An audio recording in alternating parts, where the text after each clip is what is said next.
So let's get to the truth. The truth. Let's get to the get-to. Because, I was confused like most people when it first happened. I was like, why did Beanie Sigel get involved in the Meek Mill and game beef? How did that come about? Let's pull out the facts. It came about, and I'm not going to mention no names because I don't want to put other people involved in this. Mm-hmm. It was a show that was supposed to happen. Somebody contacted a person that was close to me, and they asked me if I can get in contact with Meek to do this show in Reading, PA. Mm. They was offering Meek at that particular time $100,000. If you can get him to do it for $100,000, we'll put you on the bill and give you $15,000 to do the show. Mm-hmm. All right, I'm going to call him. It's documented. I got the texts where I text the nigga. Asked him what's he going to do. We going to show this shit. We ain't going to go by just what I said. Let's look at the proof. Let me find this. I ain't going to put his number out to the world. I ain't going to do that. But we going to show this is him. This is Meek Mill's number. Mm-hmm. You ain't going to see his number, but you going to see the texts. I'm going to read them. I'll let you read them. So to get to the gist of it, he running back and forth. Now this is the person who the connect came through is a serious dude from South Philly. He a real G from the hood. A real G. Like, so as I'm involved in this, I had to get to the bottom line of it. Cause like my relationship with this person go back since I was fucking 18, 19. This is a real motherfucker. Mm. This is somebody who taught me shit without teaching me shit. Cause I come from that era. I do my history, I study and I observe shit, and I respect history. And this was lacking in today's society. People don't respect history. We not promised tomorrow. So I told them in a rap long time ago, I dwell on the present and past. I don't look too far in the future. Cause I ain't promised that. So I dwell on the present and the past. You don't know where you gonna go if you don't know where you coming from. Or how to get there. So I do my history, I do my homework. So this individual, I'm not gonna let Meek put a strain on our relationship, and I try to get to the bottom line of it. So they playing tennis, but Serena and Venus get paid to go back and forth. I don't go back and forth. So I asked the man, listen, in the text, either you gonna do this or not. I'm not with the games. Like, you're not gonna pass the buck from one manager to another manager. At the end of the day, it was discrepancy going on back about the show? and forth. Y'all passing a buck back and forth. All right. Is he gonna do it or not? Is the bottom line. But you passing it from this manager to that manager. How many managers you got, nigga? You know what I'm saying? So I text him, listen, at the end of the day, they work for you. You don't work for them. You make the final decision. So either it's a yes or no. We accept no like we accept yes. Play Madden. Don't play with me. I don't play games. I end them. So the brother took that as a sign of disrespect, or however way he took it. So now, after calling, he not answering, he finally texts, you not respecting the way I do my business. It's certain protocol, but I don't understand what you mean by it. Like, you don't play games, you end them. So he finally called me, and we talk about it. I explained to him what did I mean by that. Then he made a statement to me. I ain't gonna put his statement out there about him and his relationship with his woman. I ain't gonna put that out. But he made a statement to me that he shouldn't have. And I told him this, listen, off that, let's get to some man shit. At the end of the day, Meek, you shouldn't have never told me that, because what go on under your roof supposed to stay under there. Like, especially with you and your woman. Now, we on man time. We had this conversation the first time I came out here, why I'm so hard on women. Because them broads will drag you.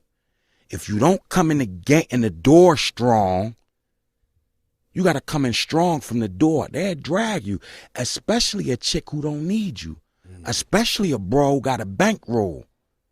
So that's like the nigga who come home from jail, that get with the bitch that's on Section 8, and he eating up all her kids' cereal because she get wick. He drinking up all the juicy juice, but you under her roof because you don't got. At the end of the day, you living by her rules. She could tell you, nigga, get the fuck out of there. I don't need you. They'll drag you like that. Since when you start buying Listerine? Oh, you wearing shoes now? Where you going? Oh, you get a haircut every week now? Who you trying to... Oh, you flossing now? This is what women do. So I tell them this, and I say this, no disrespect to you, but this is some life shit that you can give down to your son. Then I thought about it. In case he didn't hold on to it, I reiterated myself, and I retorted. I texted him the same thing that I said to him on the phone. No disrespect to your manhood or your parenting, but I hope you caught them jewels that I gave you. Mm-hmm. Now, fast forward. You got some disdain in your heart towards me. I'm giving you only life shit, bro. Before that, I'm texting you real, man. I always told him, I'm never going to tell you what you want to hear. I'm going to tell you what you need to hear. Mm-hmm. I'm not a yes man. And I truly don't want you to make the mistakes that I made in my career. Mm-hmm. Honestly. As a character in my manhood and in my music career and my career, I feel as though I only made one flaw. And I got checked by my OG about that. And that was me expressing my personal feelings and my emotions strongly about my brother, who I know I got genuine love for, and that was Jay. I made one too many diss records about him. Mm-hmm. And I'm aware of that. Mm-hmm. I made that bed, I'm lay in it. Yeah. I'm wearing that. My OG called me, he said, that's enough. I said, what you talking about? He said, I better not hear another fucking record. You going too far, Mac. You said what you said in Average Cat, and you summed it up at the end, not even on the music, but when you talked about it. You summed it up in an honorable way, in his point of view. Especially when you said this not the green light to go at my brother. This ain't the green light to make the Jay-Z diss records. It's just me taking my brother in the yard for a second. At that time, that's how I felt. I wore that La Familia seriously. That thing of ours, our family. I put myself in life-threatening situations over that thing of ours. So I was emotional about that shit. Yeah. Real. I'm talking about my freedom. I put it on the line. I did that multiple times. When we moved around, and it wasn't armed security. I was the armed security. Facts. Mm-hmm. Ass niggas. Who was on them tours with them Uzis and the Macs? No, Bleak told just me said there that, was breaking many them sticks apart. With you. Me. But I didn't come with 1,000 niggas from Philadelphia on them tours. It was just me. Mm-hmm. Maybe one other person. That was probably by the third tour. Me. Now, when I'm telling this dude that he feeling some type of way, fast forward, we get into another conversation, and then you did something that I didn't feel, and you try to duck me. You go on my block and you post a pickup. Yeah, I'm at North Philly, nigga. I'm in South Philly. I'm on Mac block, man. I'm on Top block. First of all, let's set the record straight. Top 215, he from Sigel Street, but he was a baby when Sigel Street was Sigel Street. This before rap. I was Beanie Mac that made a name for Sigel Street. Nobody never came around it. Like, it was shootouts for 20 minutes for real. Facts. He run around the country waving a flag that I stuck in the sand. I took bullets for that block, not you. I went to war with different projects for that block, not you. I had bags of motherfucking guns and held that block, not you, nigga. Don't ever get it misconstrued. I got love for him. I hurry up and slide round there. Oh, you on my block. I text him, you still on my block?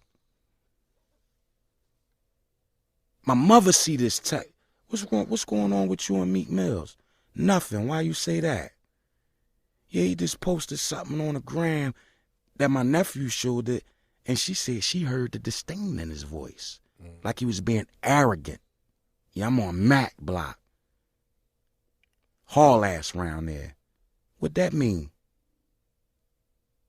But to back it up, I say something to you and then you call yourself calling another man on me. Our conversation was our conversation and went from my lips to your ears. It wasn't for the world. I always told him that. He can never hear nobody repeat nothing that I said directly to him. That was some real man shit. I only gave him advice.